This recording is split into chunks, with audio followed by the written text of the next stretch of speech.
सरिता गिरीले हिन्दी भाषा बोलेकोमा हामीले धेरै आपत्ति मान्नुहुन्न। होइन त्यो त तयारी गरेर होइन तयारी होइन डायरी पर्दैन। सुन्नु तपाईँले भएन सुन्नु न गङ्गा छ त्यो तपाईँ म मान्नेवाला छैन। दाउरा सुरुवाल टोपी फुकालेर सिंहदरबार बाह्र निस्के त्यो भूमि हामी फिर्काले मधेसी र जनजाति मिलेर त्यो काला पानी नेपालको नक्सा बमोजिमको भूमि हामी फर्काएर छौँ। त्यो चुनौती केपी ओलीले मेरो होला।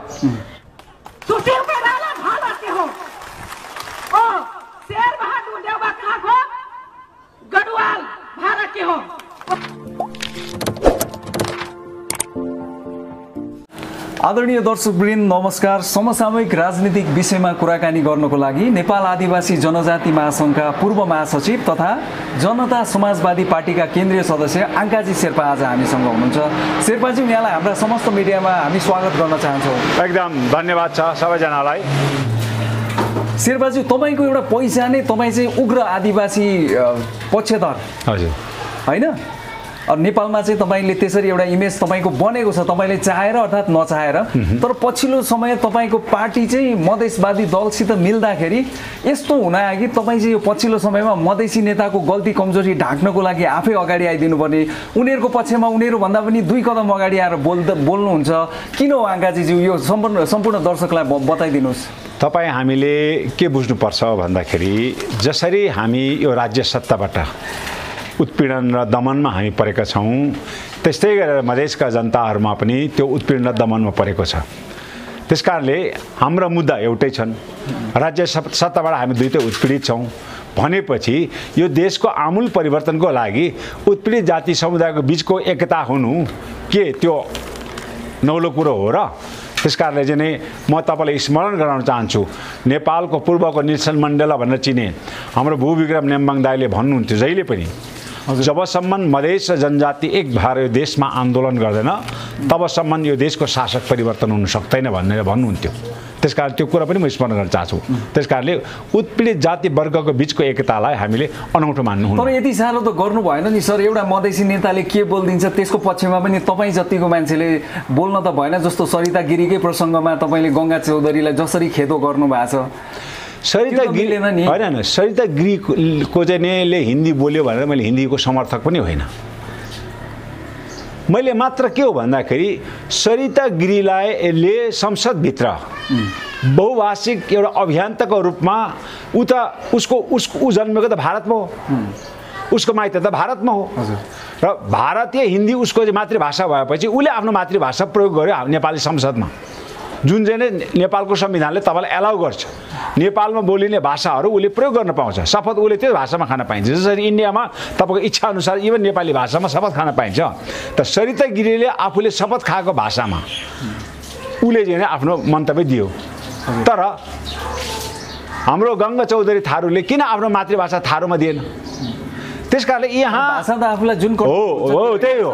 यदि गङ्गा चौधरीले आफ्नो अनुकूलतामा के अरे नेपाली भाषा बोल्न अथवा खस भन पर्वतीय भाषा बोल्छ भने यता चाहिँ के अरे सरिता गिरीले हिन्दी भाषा बोलेकोमा हामीले धेरै आपत्ति मान्नुहुन्न। कुन मानेमा भन्दाखेरि अर्काको देशको भाषा बोल्यो भन्ने ढङ्गले चाहिँ मैले व्याख्या गर्दिनँ। कमसेकम बहुभाषिक अभियन्ताको रूपमा संसदभित्र एउटा खस पर्वतीय भाषाको मात्र एकाधिकार समाप्त गरेर सबै भाषाले त्यहाँ चाहिँ मान्यता पाउनुपर्छ भन्ने एउटा अभियानको चाहिँ जगमा यो कुरा मैले ठिक छ। सरिता गिरीहरू जुन मधेसको हक र हितको कुरा गर्दै हुनुहुन्छ त्यो मधेसमा हिन्दी बोलिँदैन नि मातृभाषाको रूपमा। यहाँलाई थाहा छ मैथिली बोलिन्छ, भोजपुरी बोलिन्छ, अवधी बोलिन्छ, थारूले आफ्ना भाषा। ठिक छ, मैले भने नि त हिन्दी कसरी मातृभाषा? ठिक छ, सरिता गिरी बोलेको हिन्दी हाम्रो नेपालको राष्ट्रिय भाषा नहोला, तर सरिता गिरी भारतको चेली भएकोले उसको मातृभाषा त हो नि त। भनेपछि भोलि चाइनिज कसैले बिहे गरेर आउँछ उसले चाइनिज बोल्न पायो। अब के भाषा मैले भने नि भाषालाई राष्ट्रियताको चाहिँ आधार मान्न थाल्यो त्यो चाहिँ सङ्कीर्ण हुन्छ के।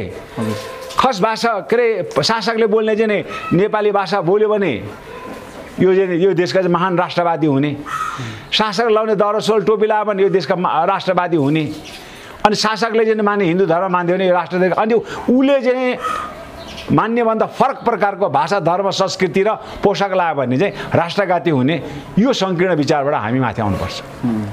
सरिता गिरीको जस्तो यो प्रसङ्ग आयो उहाँले किनभनेदेखि यो एउटा सिलसिला नै छ, यो पछिल्लो संस्करण हो त्यसको।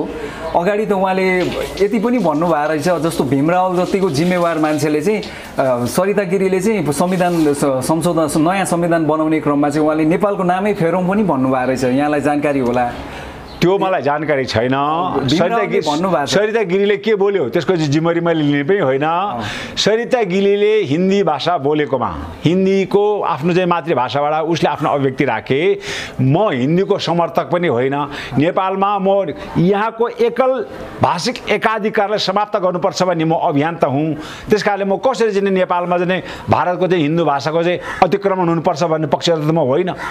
तर मैले भने बहुभाषिक अभियान्तको लागि संसदभित्र शासक जातिले बोल्ने खस भाषा मात्र बोल्ने एकाधिकारको समाप्त हुनुपर्छ। त्यहाँ अब के अरे सरिता गिरीले आफ्नो मातृभाषा हिन्दी बोल्नु पायो भने के अरे गङ्गा चौधरीले चाहिँ थारूमा बोल्नु पर्यो। म भोलि चाहिँ मैले भने नि म भोलि कलम कदाचित म त्यहाँ चाहिँ पुगेँ भने म शेर्पामा बोल्छु होइन। त्यही कारणले एउटा भाषिक अभियन्ताहरूले यस्तो भाषिक आफ्नो चाहिँ भाषा मातृभाषालाई समाप्त हुने गरेर अब हाम्रो नेपालमा के छ, यहाँका चाहिँ ब्राह्मण शासकहरूको चाहिँ नि चाणक्य नीति अथवा गायत्री मन्त्र भनेको के भन्दाखेरि जनजातिलाई पछार्नु पर्यो भने त्यहाँ पाहाडे बाहुन अगाडि सर्दैन, त्यहाँ जनजाति नै प्रयोग गर्छ। थारूलाई पछार्नु पर्यो भने मधेसीले ल्याउँछ, मधेसीले प्रयोग गर्यो भने थारू ल्याएर आउँछ। अब कल्पना तपाईँ गर्नुहोस्, अहिले के अरे रुकुम जाने जाजरकोटमा अहिले त्यहाँ चाहिँ नवराज विकको चाहिँ हत्या भएको छ। सिङ्गो राष्ट्र हत्या भयो भने भनिरहेको छ। अब यो कम्युनिस्ट पार्टीभित्रका जनार्दन शर्मा र के अरे हाम्रो शक्ति बस्नेतले कुन दिन त्यही कम्युनिस्ट पार्टीभित्रको दलितलाई उठाएर चाहिँ यसको विरुद्ध आफ्नो चाहिँ अभिव्यक्ति दिन लाउँछ। त्यस कारणले चाहिँ यो त प्रचलन हो। त्यस कारणले चाहिँ म भन्छु सरिता गिरी पनि आफ्नो ठाउँमा ठिक छ, गङ्गा चौधरी पनि ठिक छ भाषालाई बहुभाषिक नीतिलाई अगाडि बढाउने सन्दर्भमा। यो बाहेक म सरिता गिरीले के भन्यो भन्ने कुरो नैतिक जिम्मेवारीले मैले सरिता गिरीले बोलेको भाषाको पनि हिन्दी भाषाको अतिक्रमण नेपालमा बढ्नुपर्छ, यो विस्तार हुनुपर्छ, नेपालको संसदमा यो सरकारी भाषाको रूपमा आउनुपर्छ भन्ने पक्षमा छुइनँ। तर शेर्पाजी यहाँले जस्तो अब यो हाम्रो सरिता गिरी र गङ्गा चौधरीको यो संसदमा चलेको जुवारीको बारेमा कुरा गर्दाखेरि गङ्गा चौधरीले चाहिँ तपाईँको अहिलेका हाम्रा सबै नेताहरूलाई चाहिँ होइन सुशील कोइरालादेखि लिएर सबै नेतालाई चाहिँ भारतमा जन्मेको भनेर आफ्नो भाषामा मातृभाषामा चाहिँ भनेको छ भनेर भन्नुभएको छ। यो के छ तपाईँको प्रमाण, के कसरी भनिराख्नु भएको छ तपाईँले? यो सरिता गिरीले गङ्गा चौधरीले होइन, सरिता गिरीले हिन्दी भाषा बोल्दाखेरि यो भारतबाट आएको चेली भनेर चाहिँ नि आरोप गर्ने माननीय गङ्गा चौधरीले पछिल्लो अवस्थामा उहाँले एउटा भिडियो चाहिँ यहाँ सार्वजनिक गर्नुभएको छ। उहाँले नेपालको सम्पूर्ण प्रधानमन्त्री केपी ओली कहाँबाट आएको, आसामबाट आएको, तपाईँको चाहिँ झलनाथ खनाल कहाँबाट आएको, सबै चाहिँ भारतीय चाहिँ भारतका चाहिँ बाट आएका चाहिँ नेताहरू हुन्, यिनीहरू चाहिँ देशद्रोही हुन् भन्ने अभिव्यक्ति उहाँले आफ्नो थारू भाषामा देखेको छ। तपाईँले यो यहाँ उहाँको आफ्नै भाषामा सुन्न सक्नुहुन्छ। सबै भारतमा जन्मेको भन्नुभएको छ, सबै भारत, सुशील कोइरालादेखि लिएर सबै। ल हेर्नुहोस्,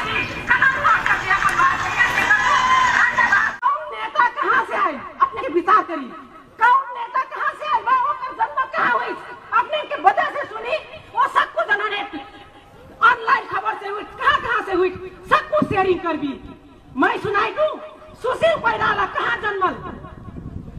भारत में जन्मल। सुशील कोइराला भारत के हो। ओ शेर बहादुर देवबा कहाँ को? गढ़वाल भारत के हो। ओकर जन्म। ओ राम शरद महत कश्मीर भारत, खूब बहादुर खड़का कुमाऊं भारत, गगन थापा सिक्किम भारत, और केपी शर्मा ओली असम भारत, माधव कुमार नेपाल समस्तीपुर बिहार भारत, और झलनाथ खनाल दार्जिलिङ, वामदेव गौतम बनारस, और कमल थापा राप्रापा नेपाल के कश्मीर भारत, और चित्र बहादुर केसी राष्ट्रिय जनमुक्ति पार्टी के भूटान। ते उन नेताओं से हमारा राष्ट्र ने बताई अपने के सोची वह मारे उन्हें देशद्रोही हुई, विखंडनकारी हुई, थारू ने फुटाऊ ने राज करो के ना सिद्धांत प्रयोग करके आज राधा थारू का हो हमरे ये भूगोल में बैठुइया थारू समुदाय के भीतर रहुइया हमरे विभिन्न जाति थारू समुदाय के बैठी। जैसे मैं गंगा थारू से गौवा थारू हूँ, दही थारू बता, कुसुमिया थारू बता,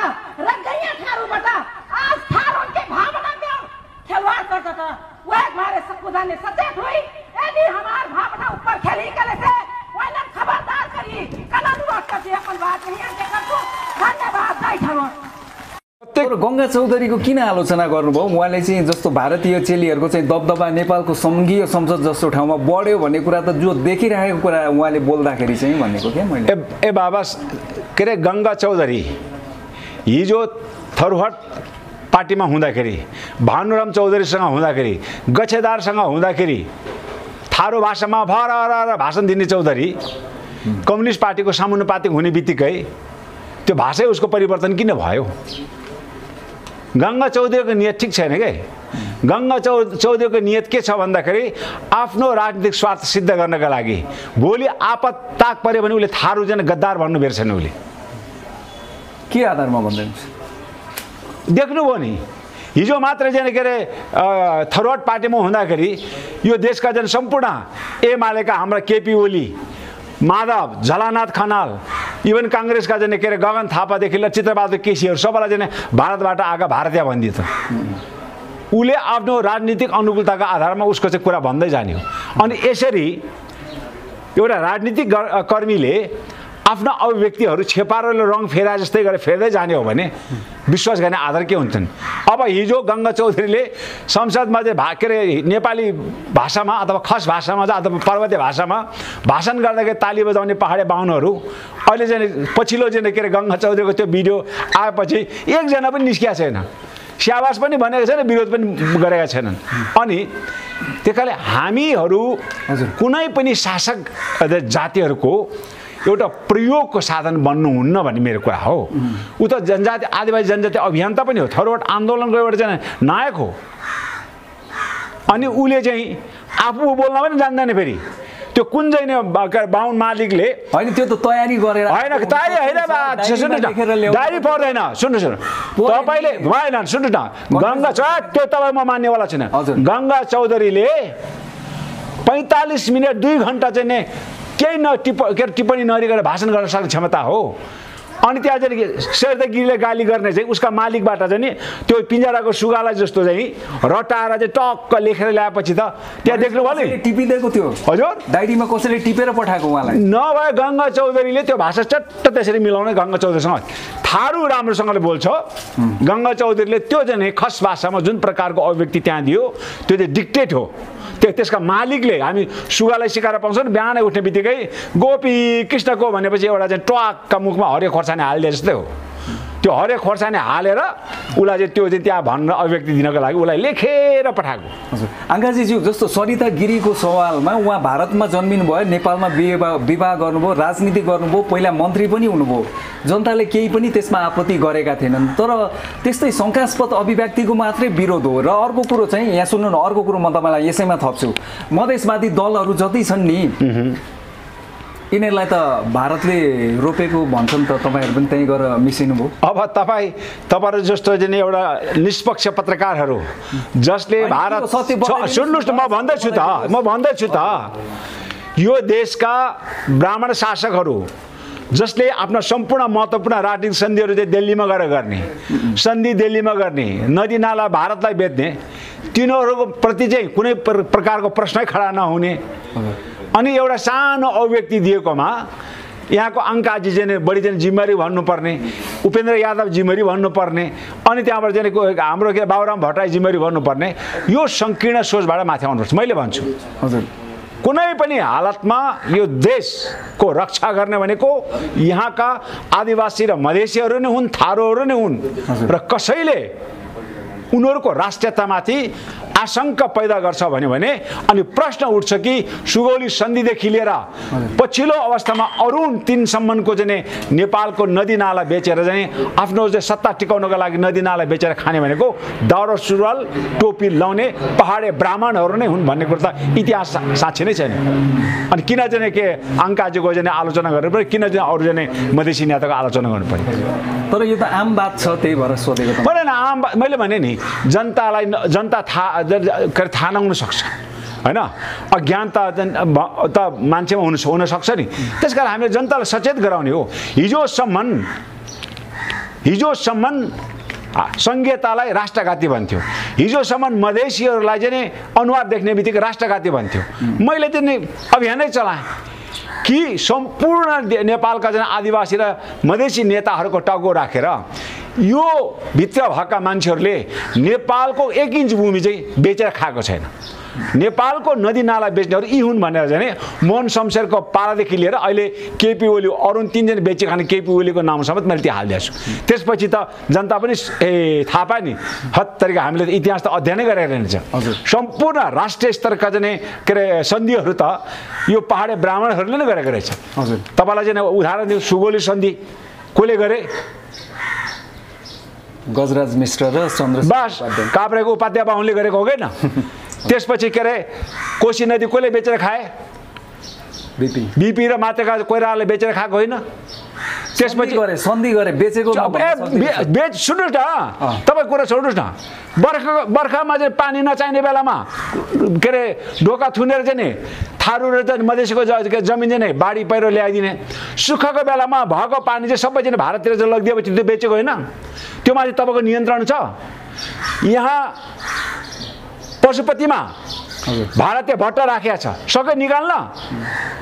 त्यसकारण मैले भनेको यो खोक्रो राष्ट्रवादको नाउँमा अर्कालाई गाली गरेर तपाईँको राष्ट्रवादी प्रमाणित हुँदैन। शेर्पाजी यसैमा जोडे जस्तो मधेसी दलको नियतको बारेमा मैले भन्दा हामीले के नियत भने मधेसीले के चाहिँ गरिरहेछ भन्नुहोस्? मेरो प्रश्न मधेसीले के तपाईँको प्रश्न मैले बुझिसकेँ। तपाईँले मधेसीले के गरेछ मलाई भन्नुहोस् त? मधेसीले के गरेछ मलाई तपाईँ भन्नुहोस् न। प्रश्न पुरा सुन्नुहोस्। तपाईँले मधेसीले के तपाईँ भन्नुहोस्, तपाईँ प्रश्न गर्दै हुनुहुन्छ होइन? जस्तो म तपाईँलाई प्रति प्रश्न गर्छु, मधेसी र जनजातिले यो देशको राष्ट्रघाती हुने के काम गर्छ मलाई भन्नुहोस् ल।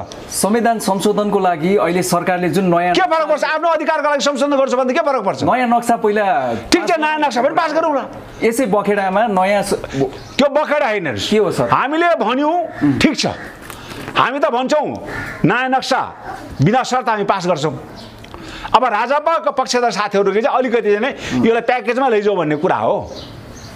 तर राष्ट्रियताको मामलामा जस्तो नयाँ नक्सामा एकचोटि भएर संविधान संशोधन जुन तपाईँहरूको पार्टीको माग छ नि, त्यसलाई सेकेन्ड फेजमा दोस्रो लेभल ठिक छ त हामीले भन्यौँ नि। त्यो त तत्कालीन सङ्घीय समाजवादी पार्टीका चाहिँ नेताहरूको चाहिँ अभिमत त्यही छ कि कमसे कम अहिले यो चाहिँ नयाँ नक्सालाई वैधानिकताको लागि बिना शर्त हामी बिना प्याकेज बिना शर्त हामी यसलाई चाहिँ पास गर्छौँ। अब राजापाका चाहिँ नेताहरूको अलिकति चाहिँ आफ्नो फरक विचार छ, तर उहाँहरू पनि सायद मेरो विचार यो संशोधन गर्ने जुन दिन चाहिँ भोटिङ हुन्छ सायद उहाँको पनि मानसिकतामा परिवर्तन आउँछ। हामीले उहाँलाई भनेको छौँ कि कमसेकम यो राष्ट्रिय स्वाधीनताको कुरा छ, आफ्नो भूमि फर्काउनेको कुरा छ, यसमा चाहिँ बिना शर्त चाहिँ हामी यसलाई चाहिँ गरौँ। अनि त्यसबाहेक अन्य चाहिँ संशोधनका कुराहरू फेरि पछि हामी ल्याउँला भन्ने कुरामा हामीले पनि उहाँलाई सम्झाएको छौँ। सायद आशा हामी विश्वास गरौँ संविधानमा यसको बारेमा भोटिङ हुँदाखेरि उहाँहरू पनि यसको संशोधनको पक्षमा उभिनु हुनेछ भन्ने मैले पूर्ण विश्वास लिएको छु।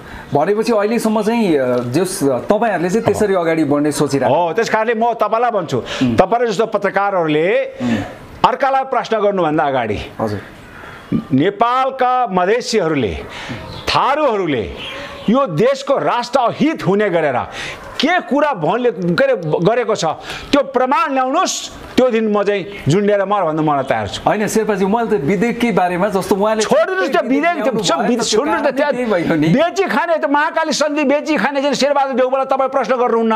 महाकाली सन्धिमा प्रतिपक्षमा बस्ने के को गर्छ? केपी ओली के खान जितायो? त्यत्रो देश बेचेर खाने केपी ओली र के अरे शेरबहादुर देउवालाई 3 दिनचोटि प्रधानमन्त्री बनाएको नि यो देशको जनताले। यो देशको जनता न्यायपूर्ण जनता भन्नु मिल्दो रहेछ? देश बेची खाने भतुवाहरूलाई चाहिँ यो देशको प्रधानमन्त्री बनाएको छ। अनि देशको रक्षा सीमा रक्षा गर्ने जनजाति र चाहिँ मधेसीलाई जहिले पनि पटक पटक चुनावमा चाहिँ दण्डित गरेको छ, हराएको छ। अनि कसरी यो देश परिवर्तन खेल्न खोज्छ? त्यही भएर होला नि भारतले के खोल्नु खोज्छ? मैले भने नि हजुर, यो देशको बाहुनहरू पहाडे ब्राउनहरू दिल्लीमा कति पटक चाहिँ गएर चाहिँ हस्ताक्षर गरेछ। माओवादी 10 वर्ष जनयुद्धको सन्धि कहाँ भएको? त्यहीँ भएको। त्रिभुवनको सन्धि कहाँ भएको? त्यहीँ भएको। पञ्चायतको सन्धि कहाँ? त्यहीँ भएको। सारा सन्धि सारा सम्झौता दिल्लीमा गएर चाहिँ उनीहरू गर्ने। अनि मधेसी र जनजातिहरूलाई चाहिँ खालि चाहिँ गाली गलौज र शङ्का उत्पन्न गरेर चाहिँ नाकाबन्दी पनि त सर मोदीले मधेसवादी दलले भनेर मोदीले गरेको हो, यो पनि त हामीसित छ नि हुँदा। त्यो नाकाबन्दी अहिले हेर्नुहोस् न, हिजो त्यो नाकाबन्दीमा चाहिँ हालत त अब अहिले कोरोनाको नाकाबन्दी तपाईँले देख्नुभयो नि।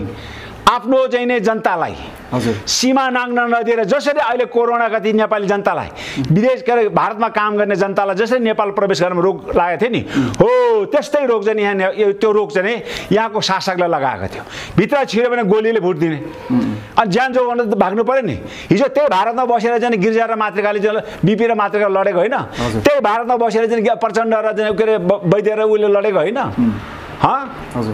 हिजो राणा विरुद्धवाला आन्दोलन त्यही भारतमा बसेर लड्दा उनीहरू राष्ट्रवादी हुने, अनि त्यो गणतन्त्रको चाहिँ आन्दोलन ऊ त्यही ठाउँमा फारबेसगञ्जमा बसेर गर्दा हुने। नेपालको प्लेन हाइजेक गरेर राष्ट्र ब्याङ्कको चाहिँ 38 लाख चाहिँ भारू चाहिँ चोरेर जाने कृष्ण प्रसाद सिटौल र बिपी चाहिँ देशका राष्ट्रवादी हुने। अनि आज त्यही काम चाहिँ नै आदिवासी मधेसीले आफ्नो अधिकार चाहिँ लागि लड्दाखेरि राज्य सत्ता दमनकारी भएपछि उनीहरू पनि आफ्नो ज्यान जोगाउँदा भारत जाने हो। अनि भारतमा पस्न भित्र छिर्न नदिने, अनि बेकारमा के भन्छ धर्ना के अरे उस गर्यो भने ब्लक गर्यो भने कुरा गर्छ। अब मधेसमा त 40 लाख भारतीयले नागरिकता लिएका छन् पनि भन्छन्, तपाईँ यसको विरोधै गर्नुहुन्छ होला पक्कै पनि। त्यो नागरिकता दिने को हो? के त्यो नागरिकता दिने सिडिओहरू चाहिँ जनजाति के मधेसी थिए, चौधरी थिए? त्यो नागरिक त अहिले पनि त्यो कति लाख भन्नुभयो तपाईँले अहिले? 40 लाख। 40 लाखको त्यो नागरिकता चेक गर्ने, त्यो नागरिकतामा साइन गर्ने को हो? तपाईँको नेता त्यो ओलीको भान्जा होला, संख्यामा पर्नु, त्यो कोइरालाको भान्जा होला। त्यो चाहिँ मधेस अङ्काजीको नाम छैन, त्यहाँ चाहिँ कुनै थारू र चौधरी मधेसीको नाम छैन। के खान दिए त? पैसा गिचेर दियो होला नि त। अनि के खान दियो त? त्यत्रो नागरिकता 80 लाख चाहिँ भारतको मान्छेलाई नागरिकता त्यो दिनेमा त हामी मधेसी जनजाति दिने बेला ऊ दिने, अनि अहिले गाली गर्दा चाहिँ हामीले गाली गर्ने? हजुर, कुरो त्यो हो।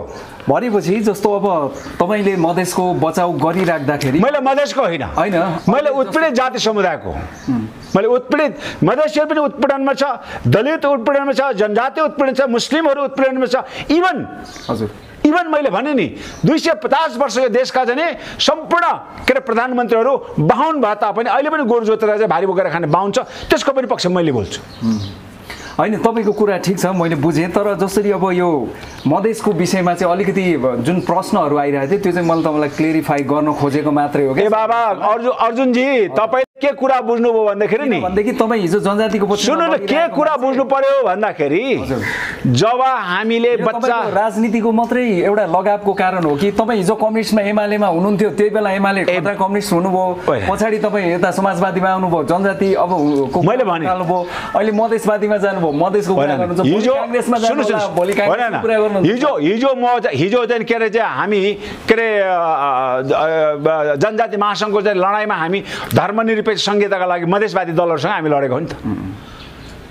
त्यसकारणले परिवर्तनको लागि यो देशका शासित समुदायहरूको बिचको एकतालाई एकदम कमजोर बनाउनका लागि अहिले सत्ता पक्ष अथवा नस्लवादी राज्य सत्ताले यो समीकरण, यो एकता भइदिएको खण्डमा भोलि उसको राज्य सत्ता हातबाट खुस्किन्छ भन्ने चिन्ताले यसका बारेमा विभिन्न भ्रमहरू छर्ने गरेका छन्। जस्तै तपाईँले देख्छु नि, संघीयता भनेको देश टुक्राउने हो, समावेशी भनेको अयोग्यले राज्य गर्ने हो, समावेशी भने अयोग्यले राज्य गर्ने हो। आज जनजातिलाई 60% को चाहिँ के अरे चाहिँ समावेशी दिँदाखेरि यत्रो कराउने पहाडे ब्राह्मणहरू हिजो जनजातिले पढ्नै नपाउने, पढ्यो भने दण्डित हुने, त्यसले मात्र पढ्न पाउने। जनजातिले विद्रोह गर्यो भने गोली ठोकेर मार्ने, बाहुनले विद्रोह गर्यो भने उसले चाहिँ उन्मुक्ति पाउने, लास्टमा उही प्रधानमन्त्री हुने। त्योभन्दा डरलाग्दो चाहिँ समावेशी, त्योभन्दा डरलाग्दो आरक्षण त त्यहाँ भएको थियो नि त। हजुर, त्यो बेलादेखि चाहिँ हामी खुल्लमखुल्ला प्रतिस्पर्धासँग लड्न पाइदिएको भए सायद यो पनि हामीले त्यो आवश्यक पनि पर्दैन। जस्तो बाहुन छेत्रीले जसरी त्यसो गरे होइन, अब आजको मितिमा हामीले फेरि त्यस्तै खालको रवैया अपनाउने कि समानता र समाज अहिलेको अर्जुनजी, हिजो यो देशका राज्य सत्ताका पहाडे शासकहरूले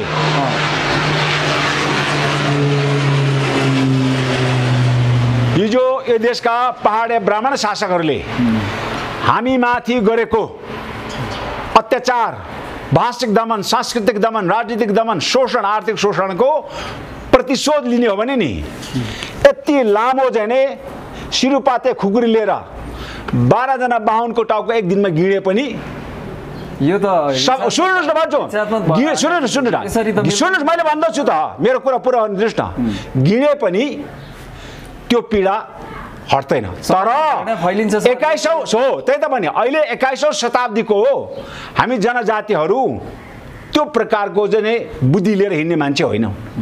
हिजोको उत्पीडनको इतिहासको प्रतिशोध अहिले लिने होइन, तर हिजोको उत्पीडनको कुराहरूलाई हजुर अनुमान गरेर, अनुभूति गरेर अब यो देशको शासक सत्तामा हामी कसरी पुग्ने, अब यो देशको मालिक हामी कसरी बन्ने, एउटा रणनीतिक तयार त हुनु पर्यो नि। मेरो भन्नुको मतलब त्यो खालको उत्पीडनलाई सम्झ्यो भने त रगत उम्लेर आउँछ नि, होइन? तर हिजो चाहिँ पृथ्वीनारायण शाहले मेरो नाक र कान काटेको थियो भन्दैमा अहिले मैले पृथ्वीनारायण शाहका चाहिँ सन्तानको नाक र कान काटेर हिँड्ने, त्यो खालको त अहिले 21औं शताब्दीको त हामी त्यस्तो खालको चाहिँ मानसिक बोकेको जनजाति र मधेसी त छैन नि।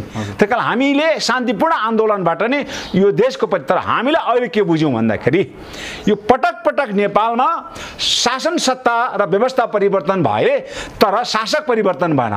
तर अहिले हामीलाई महसुस भयो कि अबको शासन सत्ता, राज्य व्यवस्था, राजनीतिक व्यवस्था परिवर्तन सँगसँगै शासक पनि परिवर्तन हुनु अपरिहार्य रहेछ। यदि नस्ल पनि परिवर्तन हो, यदि त्यो शासकहरू त्यही नस्लका, त्यही भाषा, त्यही जाति धार्मिक समुदायको भयो भने त्यो परिवर्तनको कुनै अर्थ हुन्न रहेछ भन्ने कुरा चाहिँ मधेसीले पनि बुझे, जनजातिले पनि बुझे। आकाशजी एकैछिन तपाईँलाई रोके, तपाईँको दिमागमा नेपालमा सबै जात जाति जति छन् जे भए इतिहासलाई त्यसको आफ्नै किसिमको मूल्याङ्कन होला, सबै मिलेको एउटा भनौँ न समावेशी नेपालको कल्पना हुन्छ कि हुँदैन?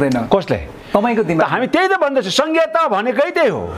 संहिता भनेको किसिमको तपाईँको हेट एउटा धारणा छ अर्को खस समुदायप्रति, त्यसले त त्यो देखाउँदैन नि। मैले भनिसकेँ, मेरो लडाइँ भनेको जातिगत रूपमा बाहुनको पनि होइन, धार्मिक रूपले मैले हिन्दूको पनि होइन, खालि मैले जातिगत रूपमा ब्राह्मणहरूको जुन प्रकारको राज्य सत्तामा प्रतिनिधित्व छ अरू जाति समुदायको पनि हुनुपर्छ भन्ने कुरा हो। र धार्मिक रूपमा जसरी हिन्दू धर्मले जुन प्रकारको राज्यबाट जुन संरक्षण पाएको छ अरू धर्मले पनि त्यो प्रकारको समानता समान अधिकार पाउनुपर्छ भन्ने नै हो। त्यसो भन्दाखेरि बाहुनको विरोध गर्यो, त्यसो भन्दाखेरि हिन्दू धर्मको विरोध गर्यो। अब जसरी पर्वतीय भाषाले सरकारी कामकाजको भाषा पाइयो, लिम्बू गाउँमा जहाँ चाहिँ त्यो सरकारी कामकाजको भाषै बुझ्दैनन्। तपाईँले देख्नुभयो भने हिजो एउटा माननीयले नेपाली बोलेको संसदमा कस्तो अप्ठ्यारोताले बोल्यो। नेपाली भाषामा आफ्नो अभिव्यक्ति राम्रोसँगले दिन नसक्ने अहिले पनि त्यस्ता धेरै जिल्लाहरू छन्। त्यस्तो ठाउँमा पनि यो खस भाषा नै प्रयोग गर्नुपर्छ भन्ने यो एउटा अडिक लिनु कतिसम्म वैज्ञानिक हो? जुन भाषा भनेको त बुझ्नको लागि हो, भाषा भनेको एकअर्काको सञ्चार गर्नको लागि हो। लिम्बू गाउँको गाउँपालिकाको त्यो के अरे नगरपालिकाको के अरे सरकारी कामकाजको भाषा लिम्बू बनाउँदा के हुन्छ, शेर्पा गाउँमा शेर्पा भाषा बनाउँदा के हुन्छ? कमसेकम सबै भाषाले एउटा अधिकार पाउँछ, सबै भाषा समृद्धि हुने, विकास हुने के भन्छ एउटा सम्भावना हुन्छ। र जब भाषालाई तपाईँले प्रयोग गर्नुहुन्न, तपाईँले हिजो मैले गङ्गा चौधरीको पनि त्यही कुरा गरेँ, जब संसदमा आफ्नो मातृभाषा प्रयोग गर्नको लागि तपाईँलाई उत्साहित गराउँदैन, तपाईँ मातृभाषा बोल्ने बित्तिकै के छ, तैँले बोलेको भाषा मैले बुझिनँ भन्छ।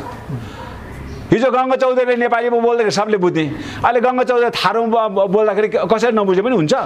बहुसङ्ख्यकले नबुझ्न सक्ला, कसरी नबुझ्ने भन्नुहोस् न? थारू भाषा त सबैलाई आउँदैन नि त, आरामले तपाईँलाई बुझ्नुहुन्छ। अब बुझ्पाचार बुझ्दिनँ भने म जान्दिनँ। अब त्यहाँ उसका नेताहरूलाई गाली गरेको छ, भारतबाट आएको गाली गर्यो भने म कसैले भने मैले बुझेन भन्ने त्यो बेग्लै कुरा।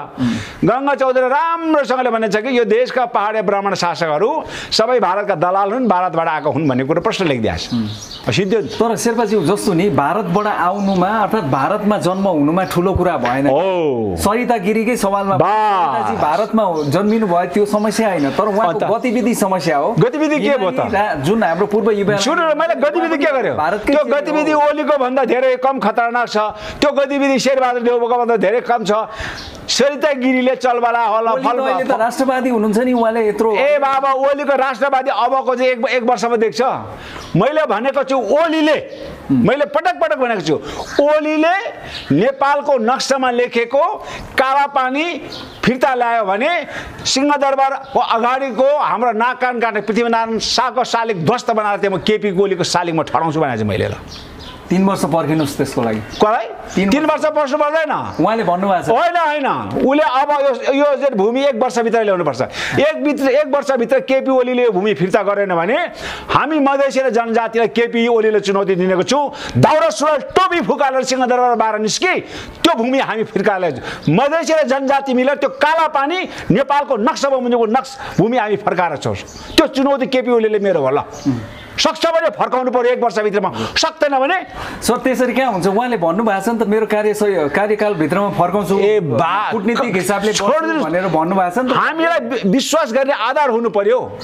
केपी ओलीलाई ल्याउनु भयो त होइन? केपी ओलीलाई नक्सा कहिले ल्यायो? सरकारले भर्खरै ल्यायो। कहिले ल्यायो? कहिले नक्सा ल्याऊ भनेर भनेको थियो? जब भारतले आफ्नो नक्सामा कालापानी लिपुलेख र लिम्पियाधुरा राखेर जब नक्सा प्रकाशित गर्यो, सर्वदलीय बैठकले त्यति बेला केपी ओलीले भनेको थियो तुरुन्त नेपालको नक्सा परिवर्तन गर्यो, सबैजना राखेर नक्सा प्रकाशित गर भनेको थियो। केपी ओली खुट्टा कमाएर सुरुवालमा छुलछुल मुत्तै बस्यो मोदीको विरुद्धमा यो कदम उठाउन। वार्ता गर्ने कोसिस आएन। वार्ता गर्ने कोसिस के को वार्ता? मोदीलाई सोध्यौँ लेखौँ कि नलेखौँ? अब मैले सुन्दैछु भारतको यो भूमि त फर्काउन नसक्ने भयो। अब केपी ओलीले ल यु अल्सो विन, तिमी पनि जित्ने म पनि जित्ने, दुइटै जित्ने। के गर्ने भन्दाखेरि भूमि चाहिँ नेपालको हो भन्ने 100 वर्षमा लिजमा दिने भाडामा, ल सिद्धियो। सैनिक पनि हटाउनु पर्दैन, सबै विन। केपी ओली पनि जित्यो, मोदी पनि जित्यो। हजुर, यस्तो तालको चाहिँ षड्यन्त्र गरेर हुन्छ होइन? त्यो भाडाको कुरा भन्दा पनि अहिले त उहाँले त फिर्दै ल्याउँछु भन्नुभएको छ नि सर। सुनिस अब कतिवटा तपाईँ भन्नुहोस् केपी ओलीले के भन्यो विगतमा? केपी ओलीले के भन्यो? केपी ओलीको कथनी र करनीमा कति अन्तर छ भन्ने तपाईँले हेर्नु पऱ्यो। क्या पानी जहाज ल्यायो भन्नुहोस् न, ल्याएन। कार्यालय खुलेको छ, सुन्नुहोस् न, रेल ल्यायो ल्याएन। अबको 1 वर्षमा चाहिँ चट्ट चाहिँ मिटर खोल्ने, बराबर ग्यास बाल्ने, पैसा तिर्ने, सिद्धियो। कहाँ ग्यासको सिलिन्डर बोक्ने आयो। तपाईँको मतलब केपी ओलीजीले यो नेपालको जुन अतिक्रमित भूमि फिर्ता ल्याउँछु भन्ने कुरा पनि त्यही उहाँका पुरानो कुरा जस्तै हुन् भन्ने हो? केपी ओलीलाई प्रचण्डले प्रधानमन्त्रीको कुर्सीबाट बाहिर फाल्ने काम यदि नगरेको हुँदो हो त यो नक्सा तयारी नै हुँदैन थियो। कमसेकम आफ्नो पार्टीभित्र केपी चाहिँ भारतको चाहिँ दलाली गर्यो, लम्पसरवादी भयो, राष्ट्रघाती भयो भने जब चाहिँ आफ्नो पार्टीभित्र चाहिँ आन्तरिक विद्रोह हुन आँटेपछि त्यो आन्तरिक विद्रोहलाई एकछिन थमथमाउनको लागि केपी ओलीले यो नक्सा निकालेको। यो त छर्लङ्ग घाम जतिकै छर्लङ्ग छ नि। केपी ओलीले यो नक्सा निकालोस्, मैले भनेको छु नि केपी ओलीको म जय जयकार गर्नेछु। शेर्पाजी, तर केपी ओलीलाई जुन नक्सामा विरोध गरिराख्नु भएको छ, कालापानी लिपुलेख र लिम्पियाधुरा समेटेको नक्सामा ओली सरकारले जुन ल्याउन लागेको अमेरिकासितको जुन यो मिलेनियम च्यालेन्ज कर्पोरेसनको 50 करोड अमेरिकन डलर र त्यसमा नेपालले चाहिँ 13 करोड हाल्नुपर्ने जुन एउटा फन्ड यो आइरहेछ एमसिसीको, यसमा त ओलीलाई समर्थन गरिराख्नु भएको छ त तपाईँले? सुन्नुहोस् न, मैले केपी ओलीलाई राष्ट्रघात होइन रहेछ होइन? कुन चाहिँ एमसिसी? सुन्नुहोस् न, मैले भन्छु तपाईँले अमेरिकाबाट, तपाईँले चीनबाट, तपाईँले भारतबाट, तपाईँले युरोपियनबाट अथवा नेपालका अधिकांश बजेटहरू विदेशी अनुदानमा चलेका छन्। नेपालको विकासको अनुदान भनेको विदेशी अनुदान नै हो। हजुर, त विदेशी अनुदान जब हामीले ग्रहण गर्छौँ नि, त्यो अनुदान ग्रहण गर्ने आधार के हो भन्दाखेरि त्यो अनुदान हामीले ग्रहण गर्दाखेरि नेपाल र नेपालीको हित र संरक्षण प्रतिकूल हुनु भएन। यदि त्यो एमसिसीको बुँदामा त सुन्नु, म त भन्दैछु नि त, म भन्दैछु, म कुरा टुङ्गाउन आउनुहोस् न।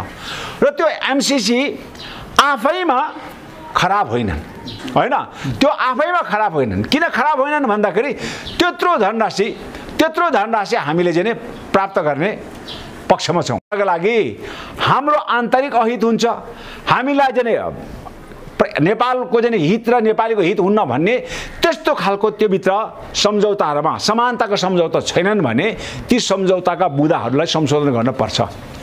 साँच्चै योले भोलि चाहिँ राष्ट्रघाती हुन्छ, यो राष्ट्रलाई ध्वस्त बनाउँछ भने त्यस्तोमा हामी लिनु पनि हुन्न, चाहे त्यो चाहिँ खरब त के अरबौँ डलरको होस्।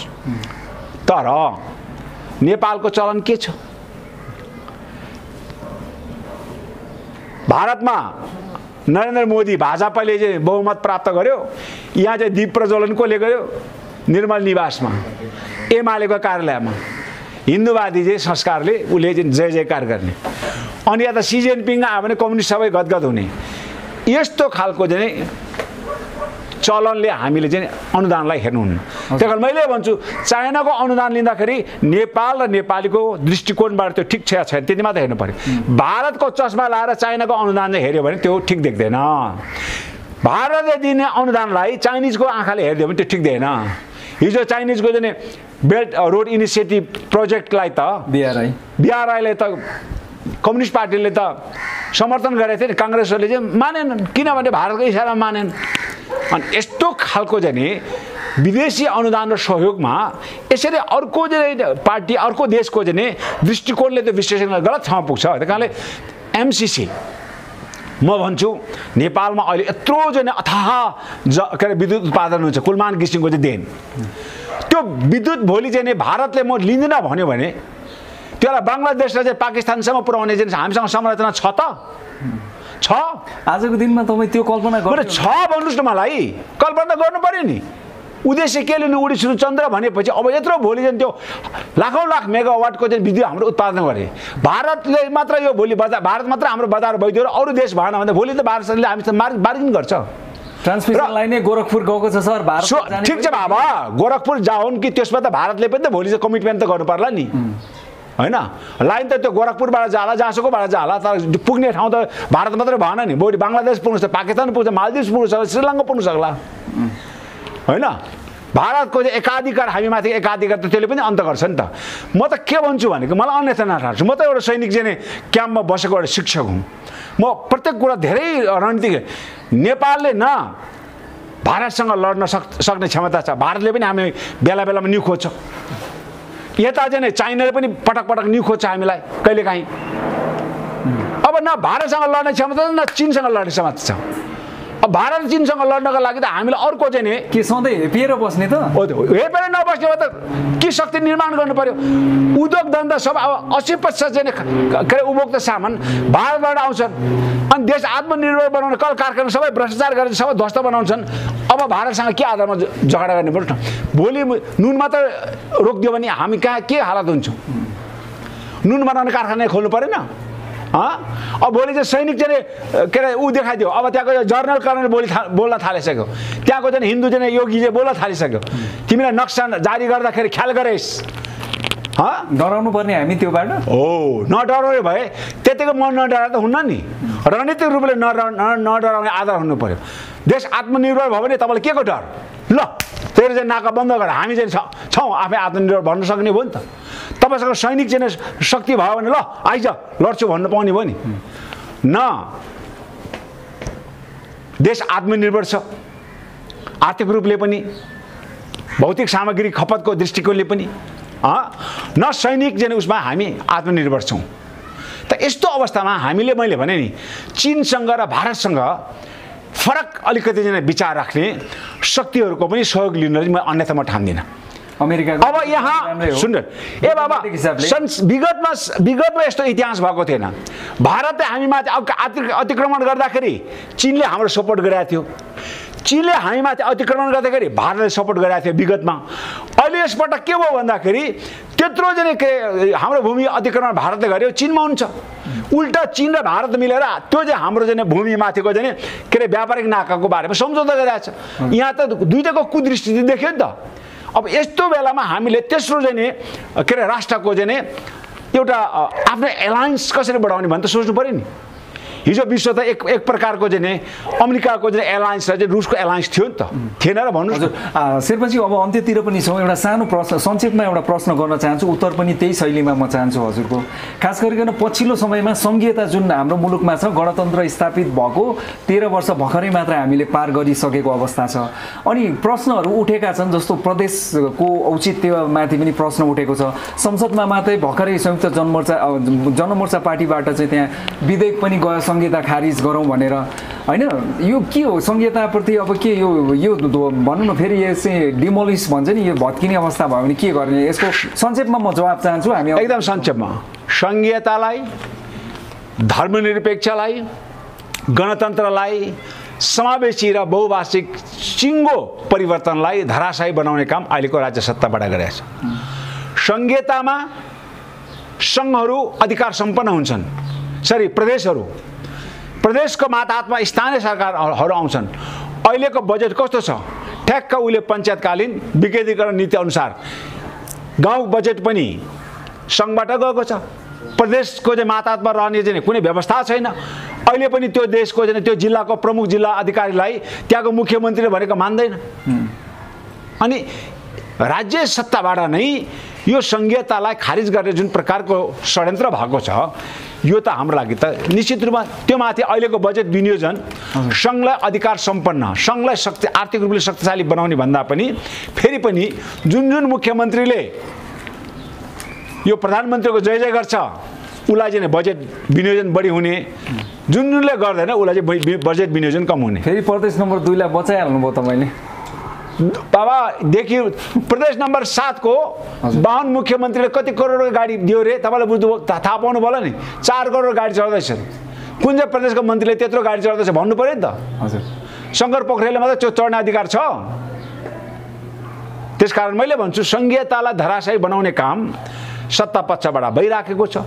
धर्मनिरपेक्षलाई धराशायी बनाउने काम सत्ता पक्ष र प्रतिपक्ष छ। त्यसकारण हामी भन्छौँ नि कांग्रेस र एमाले अथवा कांग्रेस र कम्युनिस्ट पार्टी झन्डा फरक होला, विधान फरक होला, तर यिनीहरूको नियत चाहिँ एउटै हो। त्यो भनेको के भन्दाखेरि संघीयतालाई खारिज गर्ने, यो देशमा फेरि पनि नेपालको चाहिँ मरिसकेको राजतन्त्रलाई बिउताउने अनि मरिसकेको हिन्दू धर्मलाई फेरि पनि बिउताउने। हजुर अमूल्य समय दिनुभयो नेता शेर्पाजी, यहाँलाई धेरै धेरै धन्यवाद। एकदम समसामयिक राजनीतिक विषयमा थोरै विश्लेषण गर्ने जुन अवसर दिनुभयो त्यसको लागि तपाईँ सम्पूर्ण मिडियाहरूलाई, प्राविधिक मित्रहरूलाई यो अन्तर्वार्ता हेर्नु पनि सम्पूर्ण लाखौँ लाख चाहिँ हाम्रा चाहिँ सम्पूर्ण दर्शक मित्रहरूलाई फेरि पनि संघीय अभिवादन, जय मातृभूमि भन्न चाहन्छु।